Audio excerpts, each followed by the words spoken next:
பிரியமானவர்களே, இயேசு கிறிஸ்துவின் நாமத்தில் உங்களுக்கு என் அன்பின் வாழ்த்துக்கள். இந்த நாளிலும் உங்களை எல்லாம் பார்ப்பது, உங்களோட பேசுவது, உங்களோட சேர்ந்து ஜெபிப்பது எனக்கு அதிக சந்தோஷம். நீங்கள் கூட சந்தோஷமாக இந்த நிகழ்ச்சியை பார்த்து கொண்டு இருக்கிறீங்க. அப்படி தானே? சுகமாக இருக்கீங்களா? சந்தோஷமாக இருக்கிறீங்களா? நீங்கள் நல்ல சுகமாக இருக்கணும், சந்தோஷமாக இருக்கணும், பாதுகாப்பாக இருக்கணும். அதே சமயத்தில் எழுப்புதல் திட்டத்தை நிறைவேற்றும்படி தேவனால் நீங்கள் பயன்படுத்தப்படணும். உங்கள் மூலமாக உங்கள் கிராமம், உங்களுடைய பட்டணம், நம்முடைய தேசம் ஆசீர்வதிக்கப்படணும். நல்லா கவனிங்க. இந்த நாளில் நம்ம பார்க்க போகிறது கடன் பிரச்சனையிலிருந்து விடுதலை பெறுவது எப்படி. ரொம்ப முக்கியமான ஒரு சப்ஜெக்ட். ஆண்டவர் இதை குறித்து தெளிவாக உங்களோடு பேசும்படி எனக்கு கட்டளையிட்டார். நான் ஒவ்வொரு காரியம் முடிந்த உடனே அடுத்த வாரம் என்ன சொல்லணும், மக்களுக்கு நான் என்ன சொல்ல நீர் விரும்புகிறீர் என்று நான் ஜெபிக்கிறது உண்டு. காத்திருந்து ஜெபிக்கும் போது ஆண்டவர் அந்த கைடன்ஸ் தருவார். இதை குறித்து சொல்லு, இதை மக்களுக்கு தெரியப்படுத்து என்பதாக. அதன்படி தான் நிறைய பேர் கடன் பிரச்சனையில் சிக்கி கஷ்டப்படுகிறார்கள் என்பதை நான் அறிந்திருக்கேன். நிறைய கடிதங்களுக்கு வருது, ஜோமனுங்க கடன் பிரச்சனை. நேரில் ஜெபிக்க வரவங்களும் சொல்ல, கடன் பிரச்சனையா, என்ன பண்ணன்னு தெரியல. அதனால் கடன் பிரச்சனையிலிருந்து விடுதலை பெறுவது எப்படி, அது ஒன்று. ரெண்டாவது, கடன் இல்லாதபடி, கடன் வாங்காதபடி, கடன் இல்லாதபடி ஒரு ஆசீர்வாதமான வாழ்க்கை வாழ்வது எப்படி. இந்த ரெண்டையுமே தெய்வ பிள்ளைகள் அறியணும். முதலாவது விடுதலை பெறணும், அடுத்தது கடன் இல்லாத ஒரு வாழ்க்கை வாழணும். இதற்கு தான் ஆண்டவர் விரும்புகிறார். அதை குறித்து உங்களோடு பகிர்ந்து கொண்டு ஜெபிக்க போகிறேன். நீங்கள் நிறைய பேர் அந்த மாதிரி பாதிக்கப்பட்டிருக்கிறீங்கல்ல. நிறைய பேர் உங்கள் வாழ்க்கையில் கடன் பிரச்சனையினால் நீங்கள் பாதிக்கப்பட்டு கஷ்டப்பட்டு கொண்டு உங்களை அவர் நேசிக்கிறதுனால ஆண்டவர் இந்த செய்தியை சொல்லி உங்களுக்காக ஜெபிக்க சொல்லி இருக்கிறார். அதனால் இன்றும் நாளையும் இந்த செய்தியை நம்ம தியானிக்க போகிறோம். சாட்சிகளை நம்ம கேட்க போகிறோம். நம்மத்தில் சாட்சி சொல்ல தெய்வ பிள்ளைகள் வந்திருக்கிறாங்க. நல்ல கவனிங்க, எல்லாம் ஸ்டெடியாக கவனிங்க. பைபிள் எடுத்துக்கொள்ளுங்க, வேத வசனம் எடுத்துக்கொள்ளுங்க. பைபிள் இருந்து தான் நம்ம தியானித்து அதன் பிறகு ப்ராக்டிக்கலாக ஆண்டவர் சொன்ன காரியத்தை நான் உங்களுக்கு சொல்லுகிறேன். முதலாவது, கடன் பிரச்சனை விடுதலை பெறுவது எப்படி. நிறைய கடன் பிரச்சனையில் கஷ்டப்படுகிறோமே அப்படின்னு கலங்கலாம். நீதிமொழிகள் 22ஆம் அதிகாரம் 7வது வசனம் பாருங்கள். நீதிமொழிகள் 22ஆம் அதிகாரம் 7வது வசனம் பாருங்கள். 782வது பக்கம் பழைய ஏற்பாட்டில் ஆண்டவர் வார்த்தை சொல்லுகிறது, ஐஸ்வர்யவான் தரித்திரனை ஆளுகிறான், கடன் வாங்கினவன் கடன் கொடுத்தவனுக்கு அடிமை. கடன் வாங்கினவன் கடன் கொடுத்தவனுக்கு அடிமை. அப்போ கடன் பிரச்சனையில் சிக்கிறண்டா நீங்கள் ஒரு அடிமைத்தனத்தில் இருக்கிறீங்கன்னு அர்த்தம். பாவ அடிமைத்தனம், சாப அடிமைத்தனம், வியாதி அடிமைத்தனம், பிசாசின் அடிமைத்தனம், அதில் நிறைய பேர் சிக்கியிருக்கிற விடுதலை வேணும்னு ஜெபிக்கிற மாதிரி கடன் பிரச்சனை என்கிற அடிமைத்தனத்தில் கஷ்டப்படுறவங்க நிறைய பேர். ஏன்னா கடன் வாங்கினவன் கடன் கொடுத்தவனுக்கு அடிமை என்பது அவசியம். அப்படி தானே காணப்படுகிறோம் இல்லை? நீங்கள் யோசித்து பாருங்கள். கடன் வாங்கிட்டா அப்புறம் கடன்காரர்கள் துரத்த ஆரம்பிக்கும் போது தைரியமாக அவங்கள ஃபேஸ் பண்ணக்கூட முடியலை. ஓடி ஒழிகிற சூழ்நிலை பாருங்களேன், ஓடி ஒளிந்து போகிற சூழ்நிலைகளை நம்ம பார்க்குறோம். அப்போ இந்த கடன் பிரச்சனை காரியங்களை குறித்து தெளிவாக நம்ம அறிந்து கொள்ளணும். கடன் நிறைய பேர் அடிமைப்படுத்துகிறது, நிறைய பேர் தவறான முடிவெடுக்க வைக்கிறது. இனிமேல் இந்த கடன் பிரச்சனை நம்ம வெளியே வர முடியாது, அதனால் தற்கொலை பண்ணி மறித்து விடலாம், அவமானம், அது ஒரு பெரிய நிந்தை. இப்போ பேங்க்லேருந்து கடனை கேட்டு நோட்டீஸ் ஒட்டிடுவாங்க, நிலங்களை ஏலம் விட்டுருவாங்க, வீட்டை காலி பண்ண சொல்லுவாங்க, அது ஒரு பெரிய அவமானம். கடன்காரங்க வீட்டு முன்னால் இருந்து சத்தம் போடுறாங்க, கேவலப்படுத்துகிறாங்க. எப்படி நம்ம ஒரு மரியாதையோடு வாழ முடியலை, கடனையும் கொடுக்க முடியல, மரியாதையோடு இருக்க முடியல, செத்து போயிடலாம், இப்படி தற்கொலை பண்ணுறவங்க நிறைய பேர். அதனால தான் இதிலிருந்து விடுதலை கொடுக்கிற ஒரு தேவன் உண்டு. அதை நீங்கள் அறிந்து கொள்ள வேண்டும். அதற்காக நம்ம இன்றைக்கு ஜெபிக்க போகிறோம். ஆனால் ஜெபிக்க முன்னால் இந்த கடன் பிரச்சனை குறித்து சில காரியத்தை அறிந்து கொள்ளணும். கடன் பாருங்கள், பேங்க் லோன், கடன்களில் பலவிதமான கடன். பேங்கில் லோன் எடுக்கிற விஷயம் இருக்குல்ல, வீடு கட்டுவதற்கு லோன் கொடுக்குறாங்க, அப்புறம் பிள்ளைகளை படிக்க வைக்கிறதுக்கு லோன் கொடுக்குறாங்க, ஒரு வாகனம் வாங்குறதுக்கு லோன் கொடுக்குறாங்க. அதெல்லாம் பயன்படுத்துகிறோம். லோன் வாங்கி இஎம்ஐ கட்டுவது, மாதந்தோறும் திருப்பி செலுத்திடலாம் அப்படின்னு கடன் வாங்குவார். அதை திருப்பி செலுத்த முடியாமல் அவ்வளோதான், வாகனம் போயிடுது, வீடு போயிடுது. அதனால் பெரிய கஷ்டமான உளைச்சல், அவமானம், பெரிய பாதிப்புக்குள்ளாகிறாங்க. இது பேங்கில் லோன் வாங்குறீங்க. நீங்கள் வாங்குகிற சம்பளத்தை கணக்கு பண்ணி தான் லோன் தருவாங்க. மாதந்தோறும் ஒரு 2000 5000 திருப்பி கரெக்டாக கட்டிக்கிட்டே இருந்தீங்கன்னு வைங்களேன், அது பிரச்சனையாக இருக்காது. உண்மை தானே? நீங்கள் 50,000 ரூபா சம்பளம் வாங்குறீங்க, மாதம் ஒரு 5000 ரூபா பேங்கில் கட்டிக்கிட்டே இருந்தீங்கன்னா அது உங்களுக்கு பிரச்சனையாகவே இருக்காது, கரெக்டாக செஞ்சுக்கிட்டே இருந்தீங்கன்னா. அதே சமயத்தில் கட்ட முடியாத நிலைமைக்கு நீங்கள் கடன் வாங்கிட்டீங்கன்னா அவ்வளோதான், துக்கம், வேதனை, அவமானம் எல்லாம் வந்துவிடும். அப்போது பேங்கில் ஒரு லோன் வாங்கி மாதந்தோறும் கிரமமாக கட்டிக்கிட்டே வரும்போது நமக்கு பாதிப்பு தெரியாது. அதே சமயத்தில் பணத்தை திருப்பி கட்ட முடியல, பேங்கில் இந்த நோட்டீஸ் வருது, கடன் கொடுத்தவங்க வீட்டுக்கு முன்னால் நெருக்கிறாங்கன்னு கேட்கும்போது தான் அது பிரச்சனையாய் மாறுகிறது. கடன் பிரச்சனை, அது ஒரு ப்ராப்ளம், அது ஒரு பிரச்சனையாய் மாறுகிறது.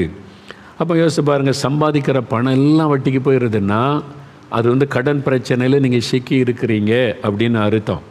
இப்போது நீங்கள் ஒரு பைக் வாங்குறீங்க, ஒரு கார் வாங்குறீங்க, ஏன்னா நடுத்தர இந்த மாதிரி வருமானம் உள்ள குடும்பங்கள் ஒரு 2 வீலர் 4 வீலர் இப்போல்லாம் தேவையாகிவிட்டது. அப்போது அதுக்கான ரூபா ஒரு 6 லட்சம் 7 லட்சம்லாம் நம்ம கையில் பணம் இருக்காது, சேமிச்சது கொஞ்சம் இருக்கும். அப்போ பேங்கில் ஒரு லோன் வாங்கி தான் அதை வாங்க முடியும். ஒரு வீடு கட்டணும், அதில் ஒரு லோன் வாங்கி தான், நம்மகிட்ட கொஞ்சம் பணம் இருக்குது, கொஞ்சம் பேங்கில் லோன் வாங்கி செஞ்சிடலாம். ஓகே, மாதம் எவ்வளோ கட்டுவீங்க? அப்போ சம்பளம் இவ்வளோ வருது, ஒரு 50,000 வருதுன்னு உதாரணத்துக்கு வைத்துக்கொள்ளுங்களேன். மாதம் 5000 ரூபா கட்டலான்னா உங்களுக்கு ஈஸி, கஷ்டம் இல்லை. 10,000 தான் சம்பளம் வருதுன்னா 5000 ரூபா கட்ட முடியாது. வீடு, சாப்பிடணும், வாடகை கொடுக்கணும், குடும்பம் இதெல்லாம் கவனிக்கணும்ல.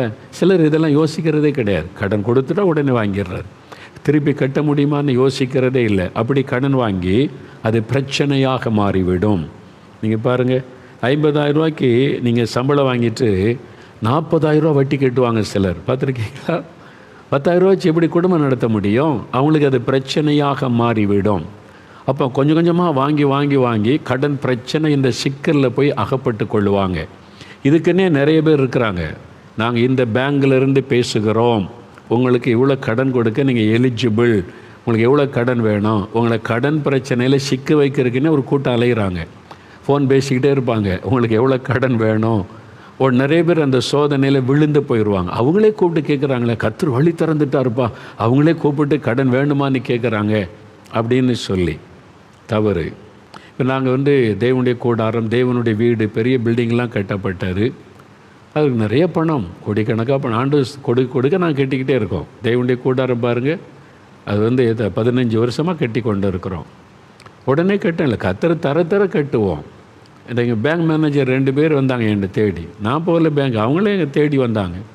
பிரதர், பில்டிங்லாம் கட்டுறீங்க, உங்களுக்கு நிறைய பணம் தேவை இருக்கும்ல, நீங்கள் அக்கௌண்ட்லாம் பெர்ஃபெக்டாக வச்சுருக்கிறீங்க, எல்லாம் கரெக்டாக நாங்கள் செய்கிறீங்க, உங்கள் செக்கெல்லாம் கரெக்டாக பாஸ் ஆகுது, எதுவுமே பிரச்சனை இல்லை, உங்களுக்கு எத்தனை கோடி கடன் வேணும் நாங்கள் தர்றோம். எங்கள் ரூமுக்கு தேடி சும்மா பார்க்க வராங்களேன்னு என்னென்னு கேட்டால், லோன் எவ்வளோ வேணும் நாங்கள் தர்றோன்னு வந்தாங்க. பேங்க் மேனேஜரை என் தேடி என் ரூமில் உட்காந்து பேசினாங்க. நான் சொன்னேன், நாங்கள் கடன் வாங்கி இதை கட்ட மாட்டோம், முழங்காலில் நின்று கட்டுவோம், கர்த்தர் கொடுக்க நாங்கள் கட்டுவோம். ரொம்ப நன்றி உங்களுடைய அன்புக்குன்னு சொல்லிட்டேன் நான். அப்போது நமக்கு கடன் கொடுக்கறதுக்கு நிறைய பேர் ரெடியாக இருக்கலாம், கடன் வாங்கின பிறகு அவ்வளோதான், அது நிறைய ஆபத்துகள் இருக்கிறாரு. இதெல்லாம் நம்ம நிறைய பேர் யோசிக்கிறதே கிடையாது. எப்படி அந்த நேரம் பிரச்சனை சொல்யூஷனுக்கு ஒரு கடன், அந்த நேரம் ஒரு பிரச்சனை தீர்வு பண்ண உடனே அவர்கிட்ட கடன், இவர்கிட்ட கடன், எவ்வளோ வட்டி, என்ன ஒன்றும் யோசிக்கிறதில்லை. அதன் பிறகு அந்த ஆள் நெருக்கும்போது, கேவலமாக பேசும்போது நம்முடைய உள்ளத்தை பாதிக்கிறாரு. அதானே இன்றைக்கி உங்கள் நிலைமை, யோசித்து பாருங்கள். அதனால் பாருங்கள், 50,000 ரூபா சம்பளத்தில் 40,000 ரூபா வட்டி கட்டினீங்கன்னா எப்படி குடும்பம் நடத்த முடியும்? இதெல்லாம் யோசிக்கிறதே இல்லை சில பேர். இதனால் போய் கடன் பிரச்சனைக்குள்ளே சிக்கி வெளிவர முடியாமல் தவிக்கிற மக்கள் உண்டு. சிலர் பாருங்கள், வீடு பைக்குக்கு இஎம்ஐ கட்டுவாங்க. நீங்கள் வாங்குகிற சம்பளத்தில் இவ்வளோ தான் இஎம்ஐ கட்ட முடியும்னு தகுதிக்கு ஏற்றபடின்னா அவங்களுக்கு பிரச்சனையே இருக்காது, கட்டிக்கிட்டே இருப்பாங்க. 2 வருஷத்தில் இவங்களுக்கு பைக்கு சொந்தமாகிரும் அல்லது காரு சொந்தமாகிரும்.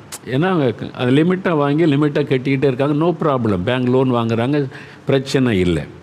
ஆனால் சிலர் பாருங்கள், வாழ்நாளெல்லாம் கடன், ஒரு கடனில் தான் அடுத்த கடன் வாங்கி வாங்கி வாங்கி கடன் தான், கடனுக்கு அடிமைப்பட்டே இருப்பாங்க, கடன் இல்லாத நாளே இருக்காது.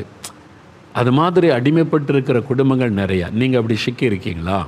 யோசித்து பாருங்கள். இங்கே நீங்கள் அது மாதிரி பேங்க் லோனு மனுஷர்கிட்ட வாங்கினது, அதாவது என்னது வட்டிலாம் சொல்கிறாங்களே இப்போ வந்து பயங்கரமான வட்டி, மீட்டர் வட்டின்றாங்க. மீட்டர் கந்து வட்டி பேப்பர்லாம் பார்க்குறோம்ல, மிரட்டுறாங்க. அதனால தற்கொலைலாம் நடக்கல. கந்து வட்டி, மீட்டர் வட்டி, எப்படியாவது வாங்கி அந்த நேரம் பிரச்சனை சால்வ் பண்ணிடணும் அப்படின்னு நினைத்து அவசரப்பட்டு அதில் சிக்கிக்கொள்கிறாங்க. அப்போ கடன் பிரச்சனைக்குள்ளே சிக்கிக்கொண்டு அதனால் விடுதலை இல்லாமல் தவிக்கிற மக்கள். அப்போ இதிலிருந்து ஆண்டவர் உங்களுக்கு விடுதலை கொடுக்க விரும்புகிறார். நான் தேவ மனிதனாய் நான் என்ன சொல்ல வருகிறேன், இயேசு கிறிஸ்து இந்த கடன் பிரச்சனை என்கிற அந்த அடிமைத்தனத்திலிருந்து உங்களுக்கு விடுதலை கொடுக்க விரும்புகிறார். அதற்கு தான் நீங்கள் வேதத்தில் பார்த்தீங்கன்னா 2 ராஜாக்கள் 4ஆம் அதிகாரம் 1 முதல் 4 வசனத்தை நீங்கள் பைபிளில் வாசித்தீங்கன்னா ஒரு சம்பவம் அழகாக எழுதப்பட்டு இருக்கிறதை பாருங்கள். நல்ல கவனிங்க, அந்த வசனத்தை திருப்புங்க. 468வது பக்கம் பழைய ஏற்பாட்டில் 2 ராஜாக்கள் 4ஆம் அதிகாரம் 1லேருந்து 7 வசனம். நல்ல கவனிங்க. உங்களுக்கு பைபிள் இல்லாட்டா நான் வாசிக்கிறத கவனி. உண்மை சம்பவம் வந்து பைபிள் எழுதப்பட்டிருக்கிறது. ஒரு குடும்பம் கடன் பிரச்சனை எப்படி விடுதலை பெற்றது பாருங்கள். தீர்க்க தரிசிகளுடைய புத்திரரில் ஒருவனுக்கு மனைவியாயிருந்த ஒரு பெண் எலிசாவை பார்த்து, எலிசா என்பது ஒரு பெரிய தீர்க்கதரிசி, கர்த்தருடைய தீர்க்கதரிசி, உமது அடியான் ஆகிய என்னுடைய புருஷன் இறந்து போனான். கணவர் இறந்துட்டாங்க, இவங்க ஒரு விதவை. உமது அடியான் கர்த்தருக்கு பயந்து நடந்தான் என்பதை நீர் அறிவீர். அவர் கர்த்தருக்கு பயந்து நடந்த ஒரு ஊழியக்காரர். கடன் கொடுத்தவன் இப்பொழுது என் 2 குமாரரையும் தனக்கு அடிமைகள் ஆக்கி கொள்ள வந்தான் என்றாள். கணவர் இறந்துட்டார், கடன் வாங்கிட்டு அவர் ஊழியக்காரர், ஆனால் உண்மையாக நடந்திருக்கிறார். எப்படியோ ஒரு கடன் பட்டார், கஷ்டம், இறந்துட்டார். இப்போ மனைவி 2 பிள்ளைகள். கடன் கொடுத்தவன் பிள்ளைகளை எனக்கு அடிமையாக கொடு, கடனுக்கு பதிலாக பிள்ளைகளை நான் அடிமையாக கொண்டு போகிறேன், நான் வேலை செய்ய வைக்கிறேன்னு பிள்ளைகளை அடிமைப்படுத்த வந்துட்டான். இவ்வளோ நெருக்கல்ல, இவ்வளோ பயங்கரமான ஒரு சூழ்நிலை இந்த விதவை தாய்க்கு. கணவரை இழந்துட்டாங்க, 2 பிள்ளைகள் தான் நிம்மதி, அவங்கள அடிமையாக்க கடன்காரங்க வந்துட்டாங்க. இப்போ வாழ்க்கையே தொலைத்து விட்ட ஒரு சூழ்நிலை. இவங்க ஒரு ஊழியக்கார்ட்ட வராங்க, எலிசான்ற தீர்க்கதரிசிகிட்ட வர்றாங்க. இப்போ எலிசா அவளை நோக்கி, நான் உனக்கு என்ன செய்யணும் அன்று அவர் கேட்குறார். நான் உனக்கு என்ன செய்யணும் கேட்டுட்டு டக்குனு ஆண்டவர் ஒரு ஆலோசனை கொடுக்கிறார்.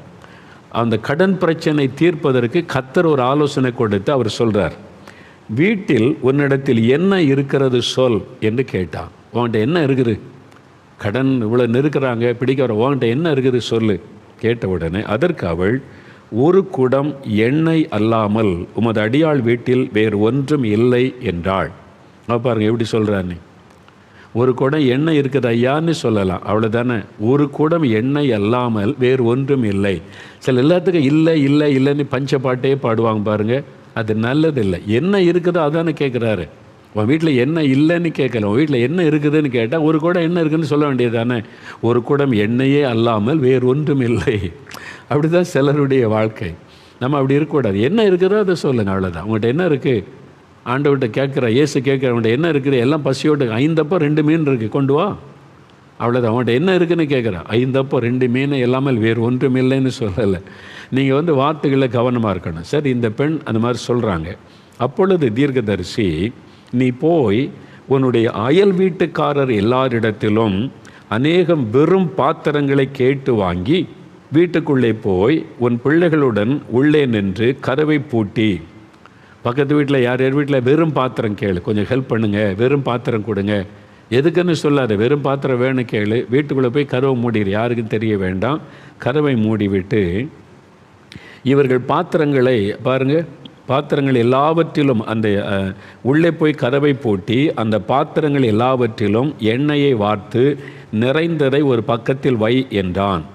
அவள் அவனிடத்தில் இருந்து போய் தன் பிள்ளைகளுடன் கதவை பூட்டி கொண்டு இவர்கள் பாத்திரங்களை அவளிடத்தில் கொடுக்க அவள் அவைகளில் எண்ணெயை வார்த்தாள். அந்த கொஞ்சம் பாத்திரத்தில் எண்ணெயை ஊற்றிக்கிட்டே இருக்கிறான், அது வந்துக்கிட்டே இருக்குது, ஊற்ற ஊற்ற ஊற்ற எல்லாம் நிரம்பிக்கிட்டே இருக்குது. அதான் அற்புதம், அதான் ஆண்டவர் செய்கிற இயற்கைக்கு மேற்பட்ட அற்புதம். அந்த பாத்திரங்கள் நிறைந்த பின் அவள் தன் மகன் ஒருவனை நோக்கி, இன்னும் ஒரு பாத்திரம் கொண்டு வா என்றாள். எல்லா பாத்திரமும் நிரம்பிற்று, நிறைய பாத்திரம், வீடு முழு பாத்திரம் எண்ணெயால் நிரம்பிற்று. இன்னொரு பாத்திரம் கொண்டு வா, பொங்கிக்கிட்டே இருக்குது அப்படின்னு கேட்ட உடனே அவன் என்ன சொல்கிறான், அதற்கு அவன் வேறு பாத்திரம் இல்லை என்றான். பார்த்தீங்களா, அவன் அப்படி தான் சொல்கிறான். அப்பொழுது எண்ணெய் நின்று போயிற்று. பெருகிட்டே இருந்த எண்ணெய், இட்ஸ் எ மிராக்கிள், ஒரு அற்புதம், நின்று போயிற்று. அவள் உடனே பார்த்தீங்களா, அவளை நல்ல ஒரு குணத்தை பாருங்கள், ஒரு ஊழியக்கார ஆலோசனை சொல்லி அப்படியே நடந்துட்டு எண்ணெய் நிரம்பிட்டு இப்போ என்ன செய்கிறா, அவள் போய் தேவனுடைய மனுஷனுக்கு அதை அறிவித்தாள். போய் அவன் நேரம் அவன்கிட்ட சொல்கிற பாருங்க, சரி அற்புதம் நடந்து நம்ம பாட்டில் விற்று வாழலாம், கடன் அடைச்சிடலான்னு இவளா நினைக்காதபடி நீங்கள் சொன்ன மாதிரி செஞ்சேன், பாத்திரெல்லாம் நிரம்பி விட்டதுன்னு சொன்னாள். சொன்ன உடனே அப்பொழுது அந்த தேவ மனுஷன், நீ போய் அந்த எண்ணெயை விற்று உன் கடனை தீர்த்துரு, முதல்ல கடனை தீர்த்து விட்டு மீந்ததை கொண்டு நீயும் உன் பிள்ளைகளும் ஜீவனம் பண்ணுங்கள் என்றான். சரிங்களா? அது ஆண்டவர் கடனை அடைக்கிறதுக்கு மட்டும் ஆண்டவர் உதவி செய்யாமல் இனிமேல் கடன் இல்லாமல் வாழ்வதற்குரிய ஆசீர்வாதத்தையும் தேவன் கொடுத்து விட்டார். அதான் ஆண்டவர், அதான் கர்த்தர். அதைத்தான் நான் உங்களுக்கு சொல்கிறேன். பார்த்தீங்களா, முதல்ல அந்த கடன் பிரச்சனை விடுதலை பெறுவதற்கு முதல் ஆசீர்வாதம். ரெண்டாவது, கடன் இல்லாமல் வாழுவதற்கு நீ விற்று முதல்ல கடன் அடைச்சிரு, அதன் பேர் மீதி பணத்தில் நீங்கள் குடும்பமாக சந்தோஷமாக வாழுங்க, கடன் இல்லாமல் என்பதாக ஆண்டவர் சொல்லுகிறார். எப்படி ஆண்டவர் அற்புதம் செய்தார் பார்த்தீங்களா? உங்களுக்கு செய்வார். இன்றைக்கி கடன் பிரச்சனை அகப்பட்டிருக்கிறீங்களா, என்ன செய்துன்னு தெரியாமல் கலங்கி கொண்டிருக்கிறீங்களா, ஆண்டவர் அற்புதம் செய்வார். பயப்படாதங்க. எவ்வளோ கடன், அதனால தான் சொன்னேன், ஒரு பேப்பரை எடுங்க, அதில் யார் யாருக்கு எவ்வளோ கடன் கொடுங்க, இந்த பேங்கில் இவ்வளோ கடன், இந்த பேங்கில் இவ்வளோ கடன், இந்த குடும்பத்துக்கு இவ்வளோ கடன், இவர்கிட்ட இவ்வளோ வாங்கியிருக்கேன், பேப்பரில் எழுதுங்க. நான் சொல்ல நீங்கள் எழுதிடணும். இன்றைக்கி ஒருவேளை இப்போ முடியாட்டாலும் இன்றைக்கி பிரசங்கம் முடித்த உடனே நீங்கள் எழுதிடணும். இப்போ ஒரு பேப்பர் எடுத்து எழுதுங்க, அப்படியே டக்கு டக்குன்னு எவ்வளோ கடன் முற்றிலும் எழுதிடணும். அதை வச்சு தான் ஜெபிக்க போகிறோம், இந்த கடன் பிரச்சனை விடுதலை தாருன்னு சொல்லி. சரியா? அப்போ இந்த கடன் பிரச்சனை விடுதலை அடையணும் அப்படின்னு சொன்னால் முதலாவது விசுவாசிக்கணும். ஆண்டவரை எவ்வளோ பெரிய கடனாக இருந்தாலும் இயேசு எனக்கு விடுதலை தருவார், இந்த கடன் பிரச்சனை விடுதலை தருவார், கடன் பிரச்சனைக்கு ஒரு முற்றுப்புள்ளி வைப்பார், இந்த கடன் பிரச்சனை கட்டுகளிலிருந்து எனக்கு விடுதலையின் நாள் இது அப்படின்னு விசுவாசிக்கணும். மத்தேயு 21:22 இயேசு சொல்லுகிறார்.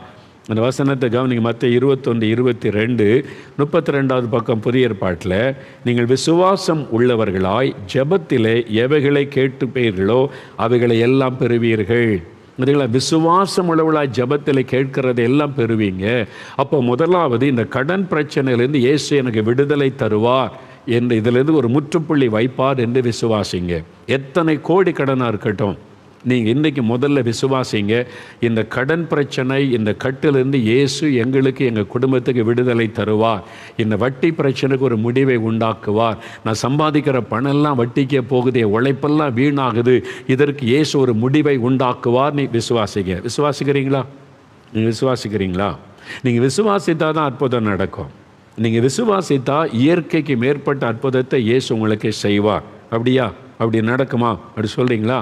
சாட்சி நீங்கள் கேட்க போகிறீங்க. இப்போது ஒரு 3 பேர் சாட்சி சொல்ல நான் கூப்பிட்டுருக்கிறேன்.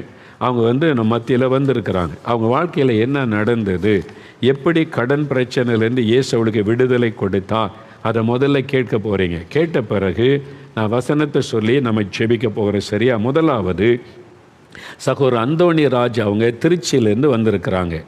திருச்சியிலிருந்து. சொந்த ஊர் திருச்சி அவங்களுக்கு? சொந்த ஊர் புதுக்கோட்டை மாவட்டம் ஆலங்குடி தாலுகா அரசரப்பட்டிங்கிற கிராமம்.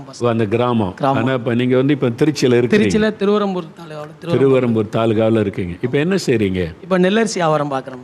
நெல் அரிசி வியாபாரம். ஓகே, அது அதனுடைய தொழில், அதை செய்கிறீங்க. சரி. நீங்கள் ரொம்ப ஆச்சரியமாக இருக்கிற, நீங்கள் 3.25 கோடி கடனா? ஆமாம். 3.25 கோடி? 3.25 கோடி கடன். ஐயோ, 3.25 கோடி கடனா பெரிய தாங்க முடியாத பாரமாச்சே. மிகப்பெரிய 2017 நெல்லரிசி வியாபாரத்தில் பணம் இழப்பீடு வந்துச்சு பாஸ். ஓ, பண இழப்பீடு வந்துச்சு. இழப்பீடு வந்தப்போ என்ன ஆயிடுச்சுன்னா, வாங்கி வச்ச நெல்லெல்லாம் விற்க முடியல. ரொம்ப ரேட்டு ரொம்ப கம்மியாக கேட்டாங்க, பயங்கர கம்மியாக கேட்டாங்க. சரி என்னடா பண்ணுறேன்னு பார்த்தா, விற்றா கடனுக்கு அதுக்கும் ரொம்ப சம்மந்தமே இல்லை. அந்த அளவுக்கு இல்லை. பிஸ்னஸ்ல பயங்கரமான நஷ்டம், பண இழப்புனால நிறைய வியாபாரிகள் பாதிக்கப்பட்டாங்க. பயங்கர வியாபாரிகள் பாதிக்கப்பட்டாங்க. அதுல நீங்களும் ஒண்ணு, அதுல நானும் ஒண்ணு. சரி சரி, என்னடா இது இவ்வளவு பெரிய கடன் பிரச்சனை உங்களுக்கு தாங்க முடியாத ஒரு பாரம், பயங்கரமான பாரம். வீட்டுல எல்லாம் ஒரே சண்டை, வீட்டுல மனைவிக்குள்ள எங்களுக்குள்ள ஒரு அடிக்கடி பிரச்சனை, பெரிய குடும்பத்துல ஒரு மிகப்பெரிய ஒரு போராட்டம். இதுக்கு எல்லாம் ஃபேமிலியா என்ன பண்ணோம்னா, இங்க இயேசு விடுவிக்கிறார் திறப்பின் வாசல் ஜெபத்துக்கு குடும்பமா வந்திருந்தோம். இங்கே 4 மாடிக்கு திறப்பின் வாசல் ஜபத்துக்கு இதுக்கு ஒரே வழி, வேற எதுவுமே இல்லை. ஜபம் தான், ஜீசஸ் தான். இதுக்கு ஒரு வழியை காமிக்கணும் போது நீங்க என்ன பண்றீங்க, யார் யாரு கடன்ல இருக்கீங்களோ எல்லாருமே வந்து ஜெபம் பண்ணுங்க, கையை ஊத்தி ஜெபம் பண்ணுங்கன்னு சொல்லி நீங்க சொல்றீங்க அந்த ஜபத்துல. அப்படி சொல்லும் போது நானே என் மனைவி முழங்கால் படிக்கிட்டா நான் வந்து கையை உயர்த்தி ஜெபம் பண்றேன். அப்போ உங்களுடைய ஜபத்தை எல்லாத்தையும் எழுதி வச்சு பைபிள்ல பிரேயர் பண்ணுங்க. யார் யாருக்கு எவ்வளவு கொடுக்கணும்னு கடன் எழுதி தீர்மானம் பண்ணுங்க. அதுக்காண்டி ஜெபப்பா. சும்மா கடவுள் அற்புதம் பண்ண மாட்டார், ஒரு பொருத்தனை பண்ணணும். நீங்க இந்த கடன் பூரா அடையணும்னு நீங்க ஒரு பொருத்தனை பண்ணணும். அந்த பொருத்தனையில வந்து கடவுள் உங்கள் பொருத்தனை ஏற்று உங்களுடைய கடன் எத்தனை கோடி எவ்வளவுதான் இருந்தாலும் இப்படியே சொன்னீங்க, அது எல்லாத்தையும் கடவுள் அடைக்க உங்களுக்கு வழி திறப்பார். இப்ப சொன்ன மாதிரியே விசுவாசம் உங்களுக்கு வேணும். இது எல்லாத்துக்கும் மேல பெரிய ஒரு விசுவாசம் வேணும் அப்படின்னீங்க. நான் கடவுள்கிட்ட ஒப்பு கொடுத்த, ஆண்டவரே இது உம்மால் கூடும், இது நான் தெரியாம செஞ்ச தவறு, இதை நீங்க தான்ப்பா எனக்கு சரி பண்ணி கொடுக்கணும் அப்படின்னு சொல்லி ஜெபம் பண்ணோம். நீங்க அதை யார் யாருக்கு எவ்வளவு கொடுக்கணும் எல்லாத்தையும் எழுதி வச்சு ஜெபம் பைபிள்ல வச்சு ப்ரேயர் பண்ணுங்க அப்படின்னு அதே மாதிரி பைபிள்ல வச்சு டெய்லி ஜெபம் பண்ணேன். கடவுள் அதுக்கு அடைக்கக்கூடிய எல்லா வழிவாசலையும் திறந்தார். அந்த வருஷத்துல அந்த கடனை பூரா அடைச்சு மீத எடுக்க வச்சு ஒரு இடத்தை கர்த்தர் அதே ஆண்டுல எனக்கு வாங்கி கொடுத்தார். ஒரே வருஷத்துல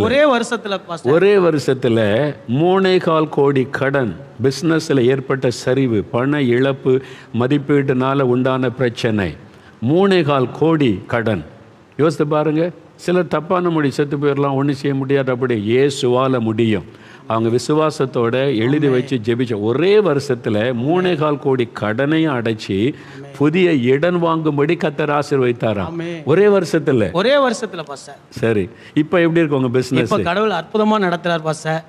கூடிய சீக்கிரத்துல நீங்களே வந்து ஒரு திறப்புலா பண்ணி எங்களுக்கு கொடுக்கணும். அதுக்கான வழிவாசலை கடவுள் திறந்து கொடுத்திருக்காரு பாஸ்டர். சரி, ரொம்ப சந்தோஷம். பாத்தீங்களா, இது உண்மை சம்பவம். இவங்க வந்து திருச்சியில் இருக்கிறாங்க. வேணும்னா நீங்கள் அவங்கள சந்தித்து எப்படியா நீங்கள் விடுதலை பற்றிங்க அவங்களுடைய அனுபவத்தை நேரில் கூட நீங்கள் கேட்டுக்கொள்ளலாம். இன்றைக்கு அவங்க பிஸ்னஸ் பண்ணுறாங்க. 3.25 கோடி கடன் ஒரே வருஷத்துக்குள்ளே எல்லாத்தையும் அடைச்சி புதுசாக பிஸ்னஸ் ஆசீர்வதித்து இடம் வாங்குகிற அளவுக்கு தேவன் உயர்த்தி இருக்கிறார். இதான் இட்ஸ் எ மிராக்கிள். இதான் அற்புதம் என்பது. அதைத்தான் நான் அவங்களுக்கு சொல்ல. அவங்க சொன்னாங்க விசுவாசத்தோடு ஜெபித்தோம், கடனெல்லாம் எழுதி வச்சு ஆண்டுடைய பாத்திரம் வச்சு இந்த கடன் அடைக்க உதவி செய்யுங்க. அந்த விசுவாசமுள்ள ஜெபம். சரி, என்ன பொருத்தனை பண்ணீங்க? பொருத்தனை பண்ணி மாநிலத்தில் ஒரு மிஷனரிக்கு ஆலயம் கட்டி தரேன்னு பொருத்தனை பண்ணி, கிராமத்தில் ஆலயம் இல்லாத மக்களுக்கு ஒரு ஆலயம் கட்டி கொடுப்பேன் அப்படின்னு பொருத்தனை பண்ணியிருக்கோம். ஓகே, அதான் ஆண்டவர் சந்தோஷம். பார்த்தீங்களா, ஏழை கிராமத்தில் எத்தனையோ கிராமங்களில் மிஷினரிகள் பணி செய்கிற இடத்துல சர்ச்சுகளில் இடம் இல்லாமல் மரத்தடியில் உட்காந்து இயேசு ஆராதிக்கிறாங்க. அவங்களுக்கு ஒரு சர்ச்சு கட்டி கொடுப்பேன்னு பொருத்தனை பண்ணாங்களாம். 3 லட்ச ரூபாய்க்கு அங்கே சர்ச்சு கட்டலாம். இங்கே 20 பேரை வச்சுட்டு 50 லட்ச ரூபாய்க்கு சர்ச்சு கட்ட போகிறேன்னு சொல்கிறோம்.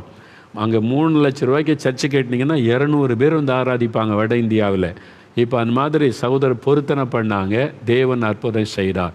பொருத்தனையின் ஜபம், விசுவாச ஜபத்தை ஆண்டவர் கனப்படுத்தினார். ஆண்டவர் உங்களோட பேசுகிறார். சகோதரனே உங்களோட, சகோதரி உங்களோட ஆண்டவர் பேசுகிறார்.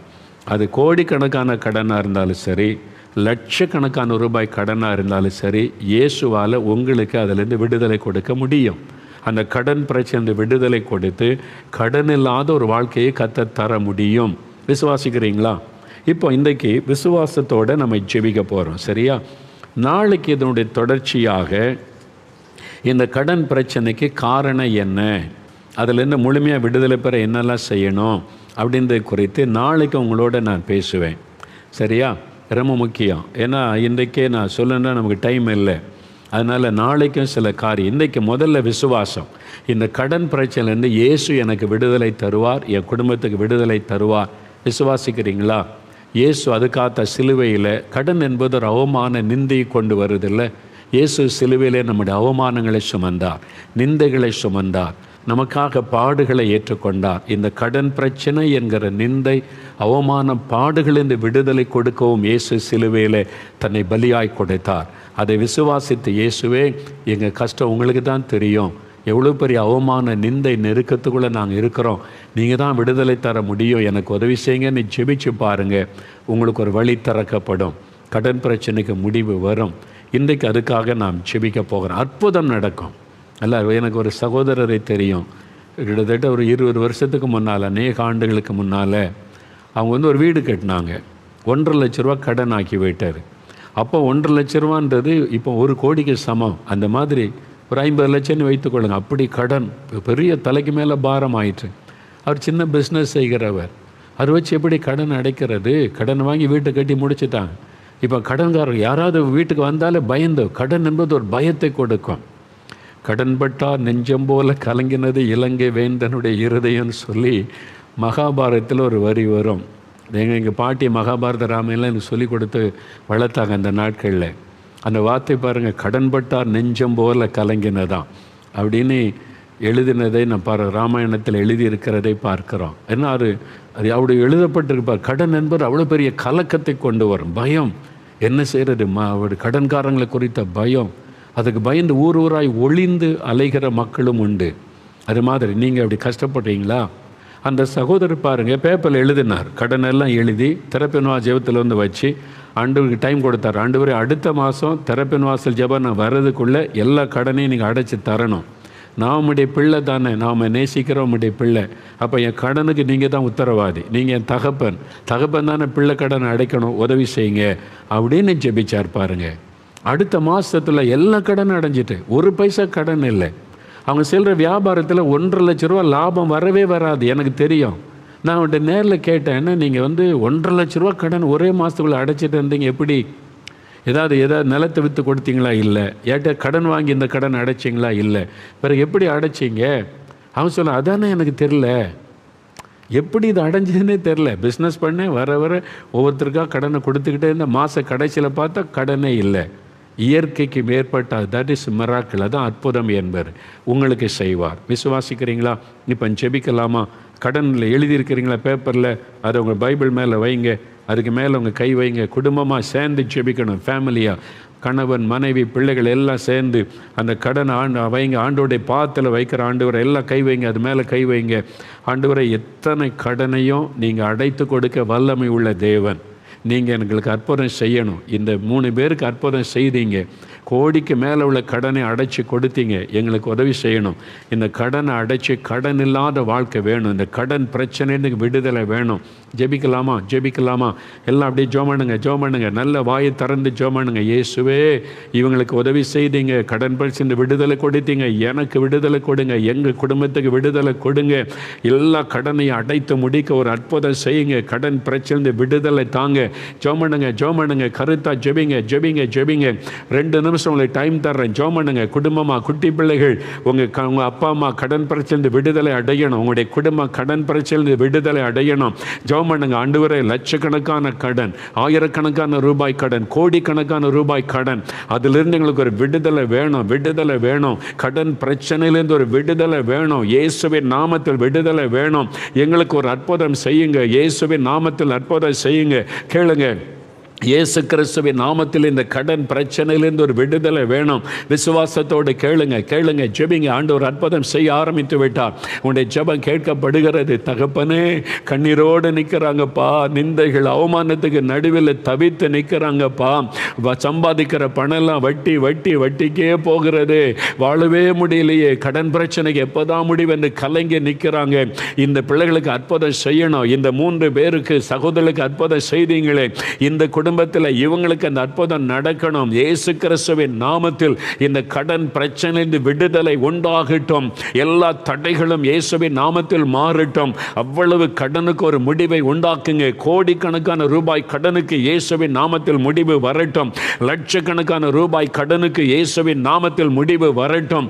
ஆண்டவரே, இயேசு கிறிஸ்துவின் நாமத்தில் ஆண்டவரே, வீட்டு கடன், தொழில் கடன், வாகன கடன், நிலத்து கடன், எந்த கடனா இருந்தாலும் இயேசு கிறிஸ்துவின் நாமத்தில் அதிலிருந்து விடுதலை வரட்டும். அதற்கு ஒரு முடிவு வரட்டும். இவர்களுக்காக சிலுவையில் நீர் ரத்தம் சிந்தி மரித்ததை நினைத்தருளும். நீர் அவமானங்கள், நிந்தைகளை சிலுவையில் சுமந்ததை நினைத்தருளும். இன்றைக்கு இப்பொழுது இயேசு கிறிஸ்துவின் நாமத்தில் விடுதலை உண்டாகட்டும். இந்த கடன் பிரச்சனையிலிருந்து விடுதலை இயேசுவின் நாமத்தில் உண்டாகட்டும். ஆண்டவர் ஜெபத்தை கேட்டதற்காய் ஸ்தோத்திரம். கடன் பிரச்சனையிலிருந்து விடுதலை தந்துவிட்டதற்காக ஸ்தோத்திரம். ஒரு அற்புதம் நடக்க ஆரம்பித்து விட்டதற்காய் நன்றி. அத்தனை கடனையை முடிவுக்கு கொண்டு வருகிறதற்காய் ஸ்தோத்திரம். கடனில்லாத ஒரு வாழ்க்கை எங்களுக்கு தருகிறதற்காய் ஸ்தோத்திரம். இயேசு கிறிஸ்துவின் நாமத்தில் ஜெபிக்கிறோம் பிதாவே. ஆமேன்.